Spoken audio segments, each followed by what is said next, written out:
Entre nos cultures. David Guilbault, bonjour. Bonjour. Nous sommes à Jonzac, cité médiévale, petite capitale de la Haute-Saintonge, dit-on.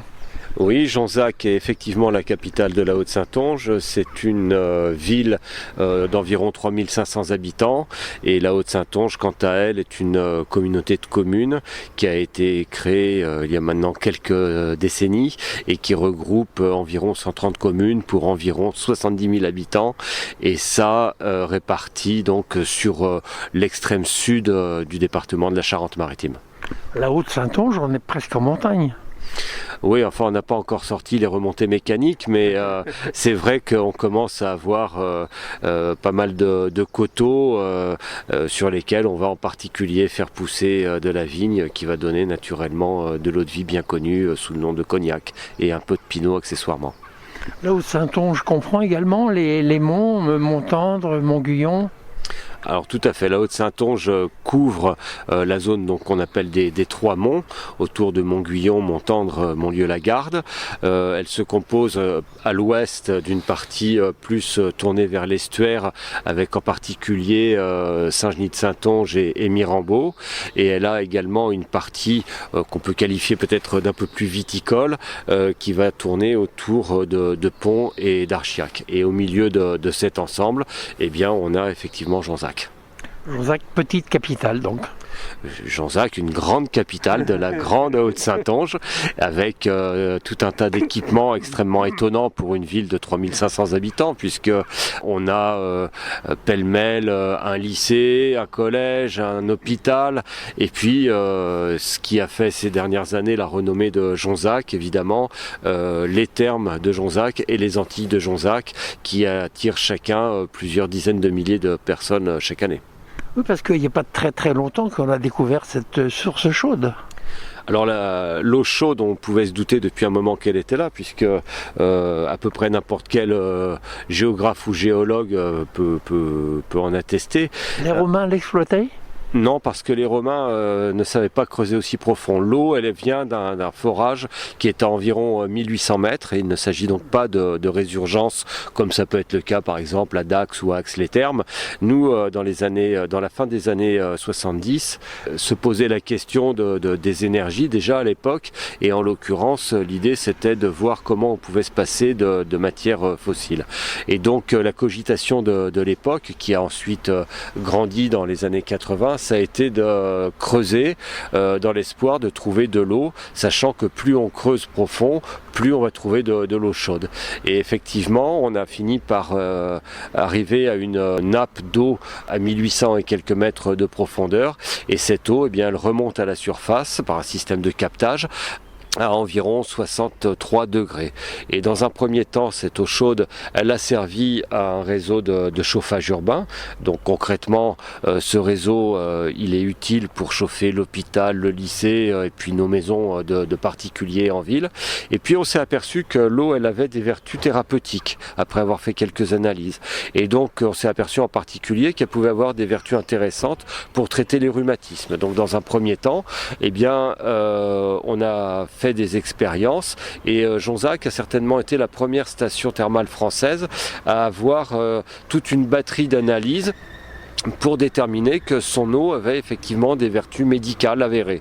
Et puis, on a créé des thermes après avoir fait des tests, bien entendu. Et là, on est il y a 33 ans. Et depuis 33 ans, donc, cette eau thermale a subi de nombreuses autres analyses, ce qui fait que si dans un premier temps, on ne traitait entre guillemets ici que la rhumatologie, on a ensuite élargi le champ sur la phlébologie et les voies respiratoires. Ce qui fait qu'aujourd'hui, Jonzac accueille grosso modo 17 000 curistes chaque année et est la seule station française à avoir ces trois indications thérapeutiques que sont la rhumatologie, la phlébologie et les voies respiratoires qui en définitive correspondent au gros de la demande sur ce type de marché. C'est pour ça qu'on arrive maintenant au séjour de bien-être. Alors là, nous, ce dont on parle en cure thermale, c'est vraiment des séjours de santé. Ce sont des cures de 3 semaines qui sont remboursées par la sécurité sociale, qui ont au préalable été prescrites par un médecin, et les protocoles thermaux sont ensuite des protocoles sérieux avec corps médical à l'intérieur des termes qui suit les curistes du premier au dernier jour, et donc on n'est pas dans des séjours de détente. On est vraiment sur une médecine à proprement parler, et on parle d'un médicament thermal, et on n'est pas sur du bien-être. Le bien-être, c'est pour l'accompagnant. Le bien-être, c'est pour l'accompagnant, ou c'est également pour des gens qui vont vouloir, entre guillemets, goûter aux vertus de l'eau thermale, mais sur un séjour plus court, ou sur ne serait-ce qu'une journée ou quelques soins. Où là, on va être davantage sur un bien-être qui est avalisé quand même par le sceau du sérieux médical par ailleurs, mais c'est évident que sur 2 jours de soins, eh bien, on n'aura pas les mêmes résultats que sur un traitement qui va durer 3 semaines. Dans le bien-être, il y a le cognac. Alors c'est être bien là pour le coup.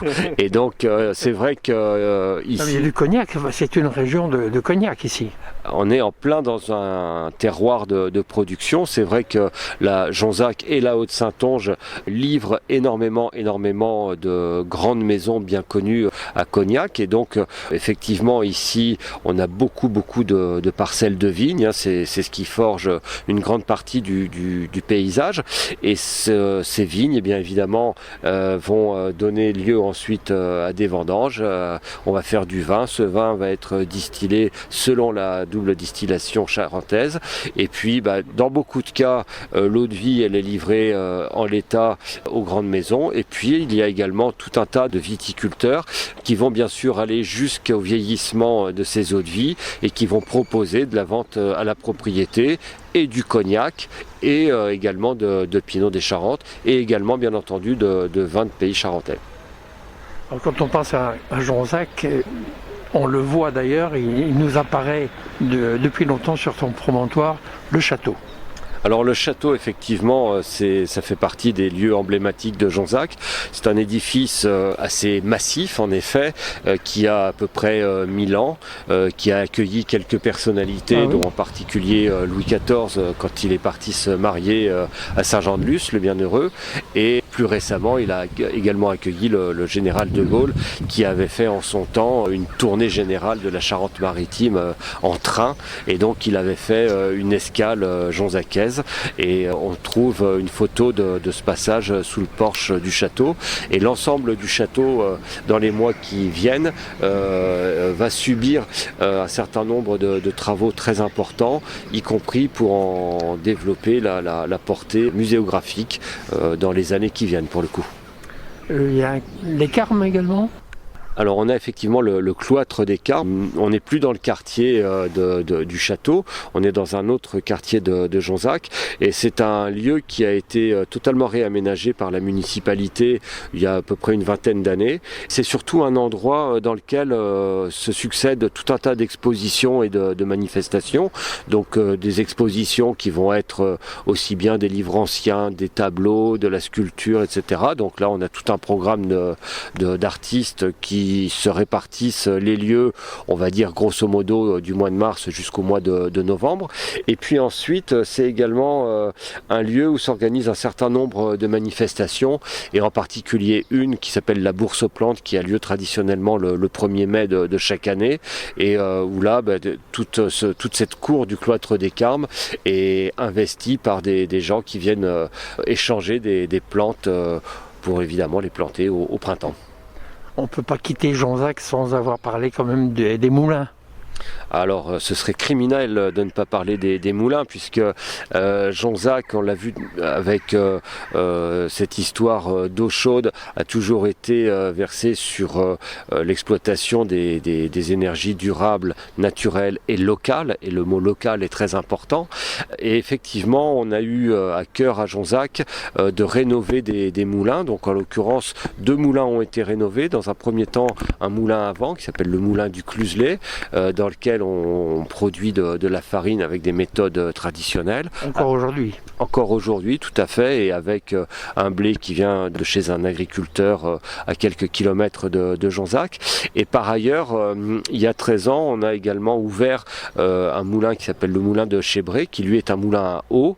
Et dans ce moulin à eau, eh bien, on valorise naturellement tout l'environnement qui conduit à ce qu'il y ait des moulins à eau, donc la rivière concrètement. Cette partie de la vallée de la Sogne est habitée depuis la préhistoire, puisqu'on y a retrouvé de nombreux vestiges. Et puis à côté du moulin, on a découvert également une villa gallo-romaine. Et puis ce moulin, il a environ, il est du 15e siècle. Et donc c'est un moulin dans lequel aujourd'hui on continue de produire de l'huile de noix et où on valorise donc tout un tas de savoir-faire et également l'environnement de la rivière. Vous êtes gâté à Jonzac, il vous manque peut-être un peu la mer.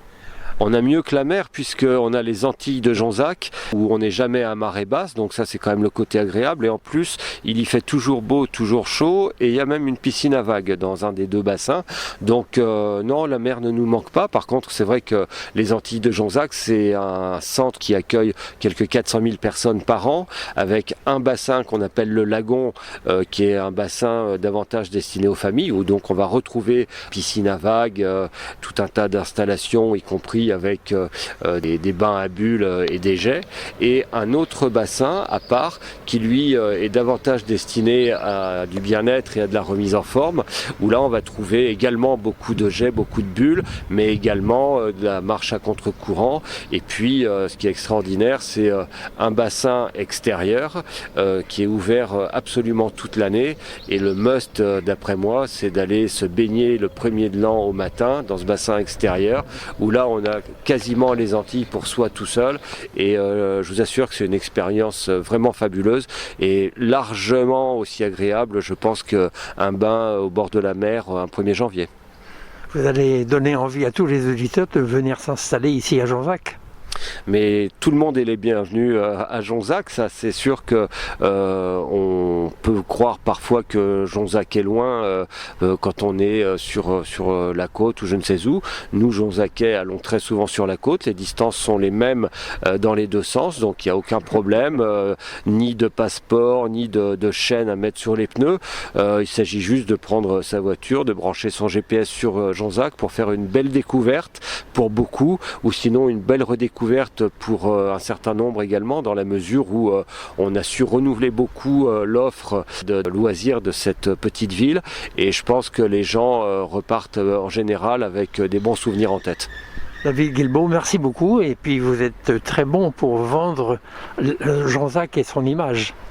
On essaye de s'appliquer à ça, et je pense que quand on a un produit comme Jonzac à promouvoir, c'est pas difficile et on n'a pas besoin de puiser beaucoup dans ses ressources.